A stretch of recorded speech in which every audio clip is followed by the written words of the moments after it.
So west Indies தோக்க காரணம் என்ன அகைன்ஸ்ட் இங்கிலாந்து இந்த சூப்பர் 8 மேட்ச் சென்ட் லூசியா? கண்டிப்பா முதல்ல வந்து நம்ம சார்லஸ் அண்ட் பூரானோட பார்ட்னர்ஷிப் பத்தி பேசி ஆகணுங்க. அது வந்து பாத்தீங்கன்னா ஒரு பயங்கரமான ரன் ரேட்லயும் போல ஒரு மாதிரி 6.5 7 அந்த ரன் ரேட்ல தான் அந்த பார்ட்னர்ஷிப்பே ரொம்ப நேரமா போச்சு. Very unlike west Indies batting.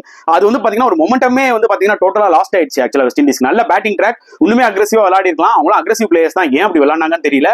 அதுதான் முதல் செட் பேக் ஆக்சுவலி. அண்ட் ரெண்டாவது கண்டிப்பா டீம் செலக்ஷன். நான் ஏற்கனவே சொன்ன மாதிரி ரொமோரியா ஷெப்பர்டுக்கு பதில் உபேத் மெக்காய் விளையாடி இருக்கணும். லாஸ்ட் மேட்ச் அவர் விளையாடினார், ஆப்கானிஸ்தானோட சூப்பரா போட்டு 3 விக்கெட்ஸ் எடுத்தாரு. நீங்க டால் லெஃப்ட் ஹேண்டர், வெரைட்டி இருக்கு. ரொமோரியா ஷெப்பர்ட் கீழே வந்து பேட்டிங் ஆடுறாரு. 2 பால் மேக்ஸிமம் 3 பால் ஆடுவாரு. போலிங்ல அவர் பயங்கரமா சொதப்பிட்டு இருக்காரு ரீசென்ட் டைம்ஸ், அதுவும் உங்களுக்கு தெரியும். அதுக்கு உபேத் மெக்காய் விளையாடி இருந்தாங்கன்னா கண்டிப்பா இன்னைக்கு மேட்ச்ல எஃபெக்டிவா இருந்திருக்கும். அது பண்ண இன்னொரு தப்பு. ரெண்டாவது ரோமன் பால் போலிங் செலக்ஷன்ஸ். ரசலுக்கு 2 ஓவர் இருக்கு, ஒரு ஓவர் சேஸுக்கு இருக்கு. 3 overs 16 runs 1 wicket எடுத்து சேஸுக்கு 1 ஓவர் இருக்கு. இதெல்லாம் விட்டுட்டு வந்து பாத்தீங்கன்னா ரொமோரியா ஷெப்பர்டுக்கு வந்து ஓவர் கொடுத்தாரு பாத்தீங்களா, 3வது ஓவர். அதுலயே கேம் முடிஞ்சு போச்சு. சோ எனக்கு தெரிஞ்சு இதெல்லாம் சர்டன் திங்ஸ் அவங்க அவாய்ட் பண்ணிருக்கலாம். இதுதான் தோக்க காரணம். சோ உங்களோட கருத்துக்கள் என்னன்றதை கமெண்ட் செக்ஷன்ல போடுங்க.